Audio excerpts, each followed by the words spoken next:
The first map of the day is going to be Naro Station, so spawning up in the top right-hand position, the yellow Protoss from CJ Entis, possibly underrated as well. His name is Bong. And well, forget about the camera shots because his opponent is spawning as a blue Terran on the left bottom side. His name is Stork and his probe is outside of the base going towards Bong's base. Let's see what he builds with his probe.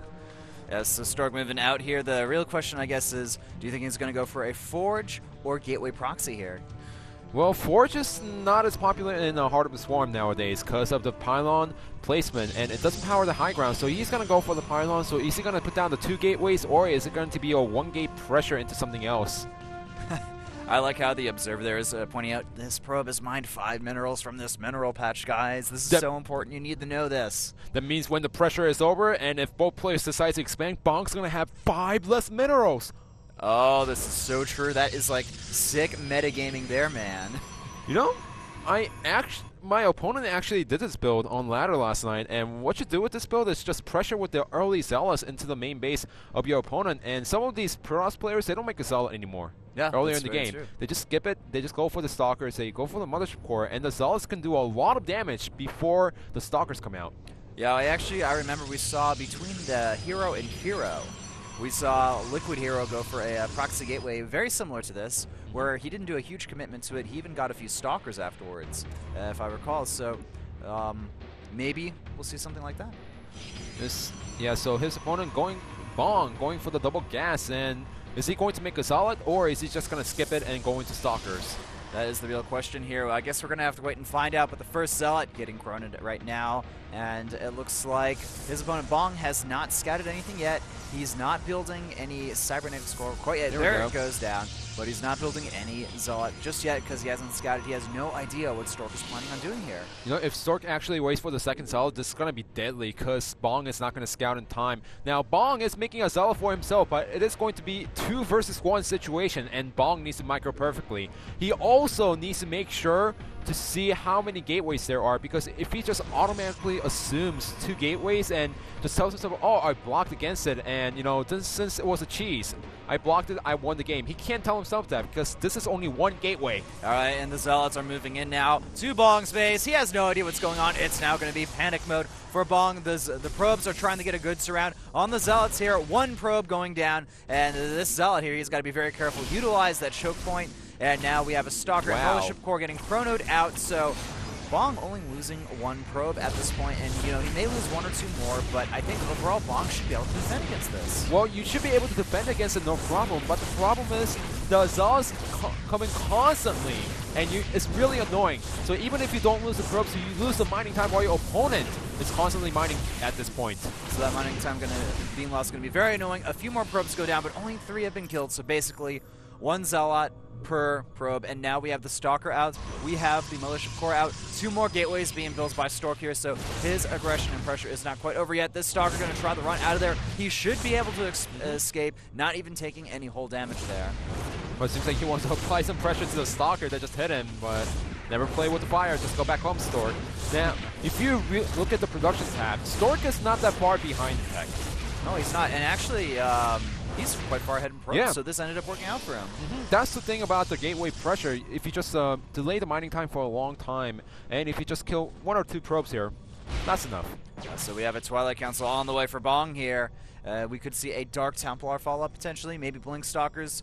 I guess we're going to have to wait and see what he wants to do here. Stork, he does have a slight economic advantage, but what do you think he's going to try to use with that? Where is he going to follow up with this? Well, he might go for early expansion because his opponent might be thinking, you know, I need to pressure my opponent heavily because I lost a few probes. He might even go for Stargate or Robo, and he's going to pick a Stargate.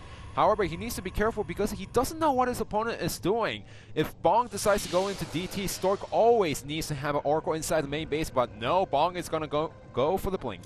Yeah, so we're going to have a Blink all-in from Bong here. Maybe he'll get an expansion afterward if things don't work out. But look at this, utilizing that Mothership Core to get some good scouting off. That's exactly what Bong should be doing with this Mothership Core here. Maybe he'll be able to get a time warp on the probe, slow down the mining just a little bit. But no, he's just going to pop in, scout a little bit, and then get out of there. Yeah, he saw the Stargate, but he doesn't know how many gateways his opponent Stork has, so he doesn't want to waste the energy on the time warp just yet. Yes, now, one of the biggest issues for Stork here is he doesn't really know what his opponent is up to. He doesn't know the blink's coming. He doesn't know if DTs are coming. He doesn't know if there's a 3-gate follow-up pressure or something like that, or if there's an expansion. So Stork, unfortunately, he's playing pretty blind right now, but if you look at the supplies, he is pretty far ahead.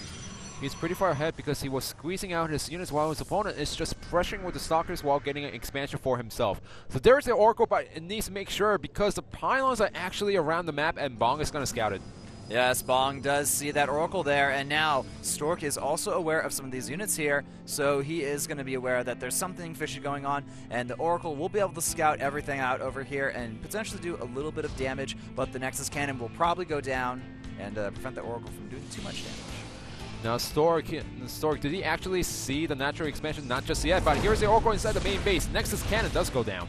So the Oracle not even going to harass one bit here, but also the Oracle not scouting the natural, unfortunately. And now Blink is done, so we have the Blink Stalkers here, but there's a lot of Zealots there, and I don't think this attack from Bong is going to work.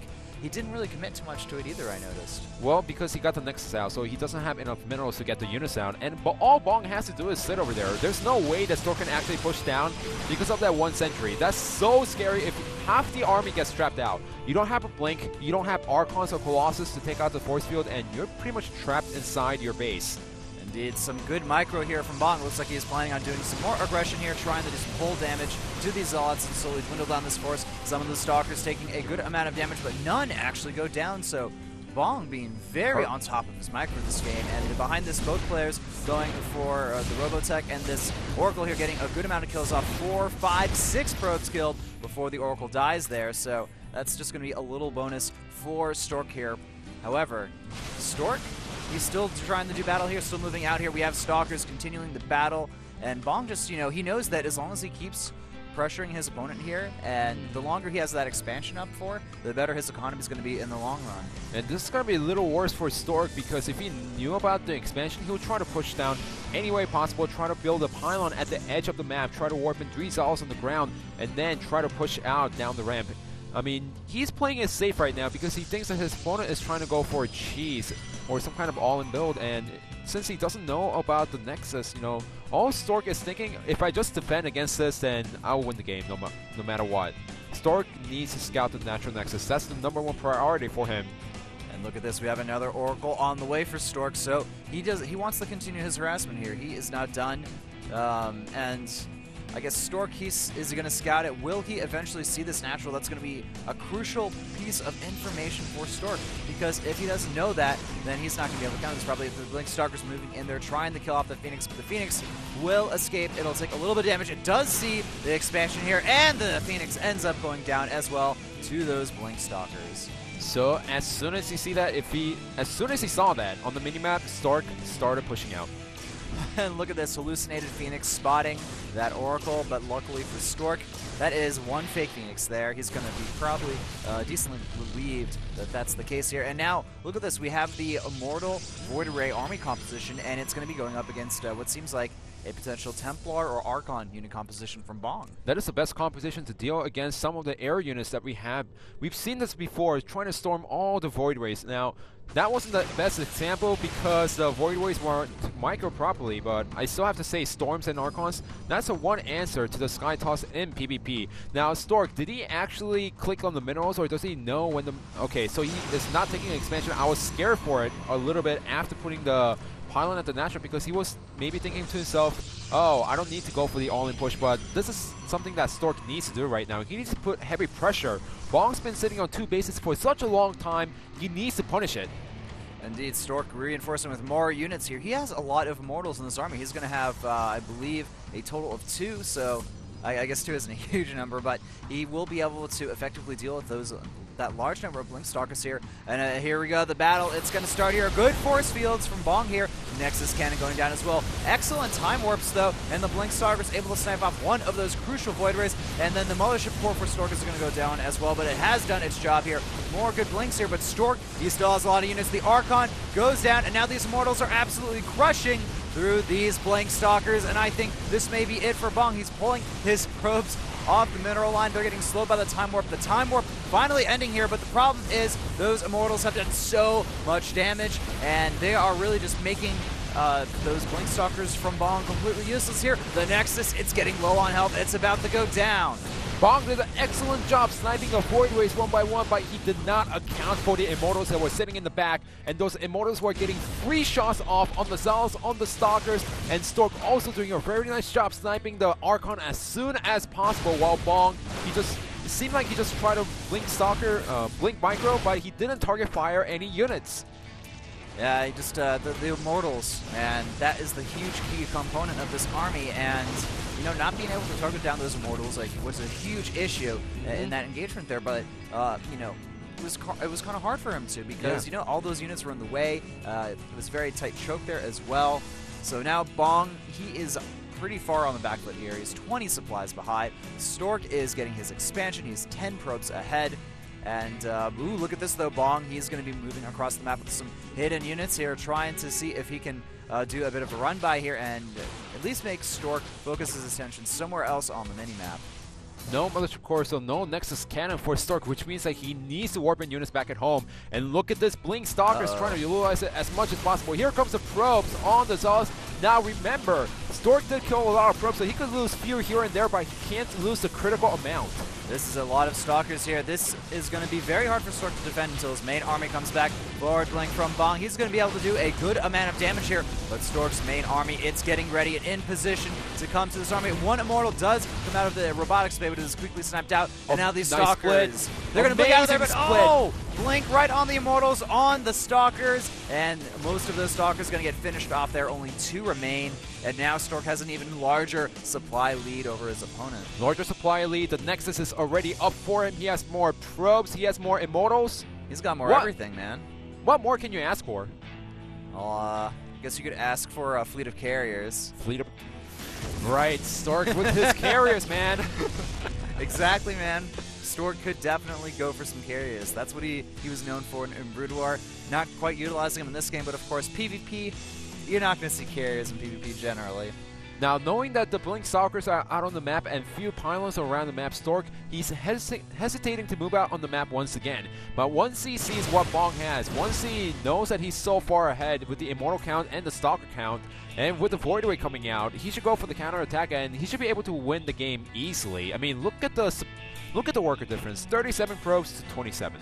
And if we look at the army composition here for Bong, he has a few sentries and those Immortals here. I think he is trying to just say, all right, well, if you want to attack me, you're going to have to lose some units. Well, he's trying to power out a really heavy AoE unit called Colossus. He's going for the Robo Bay right now, but he doesn't have the economy to, you know, really support the Gateway units and Colossus at the same time, so he's risking everything on the fact that Stork is not going to push out anytime soon, and he's going to try to get Colossus out pretty soon, but if Stork hits the timing before that, then the game should be over.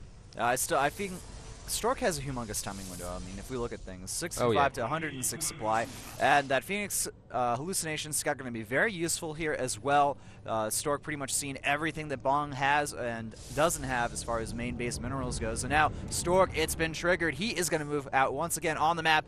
And oh no, we have the Colossus range being researched for Bong. That's not what he needs right now. He just needs as much stuff as he can possibly get on the field. He needs to have amazing force fields and just completely cut this army consistently over and over, but there's just not a lot of units out for him. Like I said, he was counting on the fact that Stork was going to sit in his main base, go to the bathroom, you know, be AFK for 5 minutes, and then maybe push out. But that's not the case now. So Stork now in position, even with a forward pylon, and he knows that if he just attacks in, he can win the game. Yeah, we do have one Archon, one Colossus here, so we have some heavy damaging units. Stork does not have anything to deal with force fields, but is that really going to matter? A lot of those units get in. They are eventually going to get cut off and killed here, so Bong doing a great job with the micro here against those force fields. Good time warp going down, but look at this. We have 3 Void Rays fully charged, and they're just going to start eating apart those units. The Colossus is getting killed almost instantly there. 1 Void Ray goes down, a few more units get through the force fields here. Those crucial Immortals are still behind the force fields, but the problem is Stork. He just still has a crap ton of units, and Bong, you know, just doesn't have enough, and now more units are getting through the force fields, and Immortal gets through. Holy crap, look at how cost-efficient Bong has been with his force fields, though. Will he be able to hold this off? No, it's not going to be enough because he doesn't have as many more Immortals and he doesn't have any more force fields left, but we always have to commend Bong for having amazing force fields, even if he loses this game. Yeah, he did a very, very good job there cutting off a lot of Stork's units. If the supplies were a lot closer, I think that Bong would have easily won that battle there. But Stork, he knows that pretty much he's won at this point. He can lose a lot of units and still be okay. That's going to be it. GG!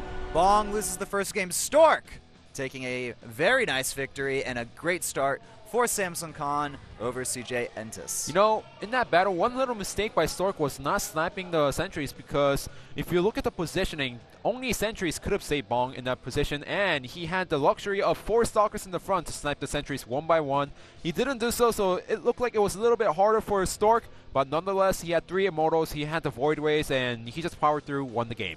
Yeah, Stork doing an excellent job there overall with his game sense. I guess the only thing he could have really improved on is making a massive unit like the Archon or the Colossi to break through those force fields. But besides that, just overall very solid game by Stork. So the score currently 1-0. Samsung leading over CJ Entis. The second match is going to be Effort versus Solar. We'll be back after this quick commercial break.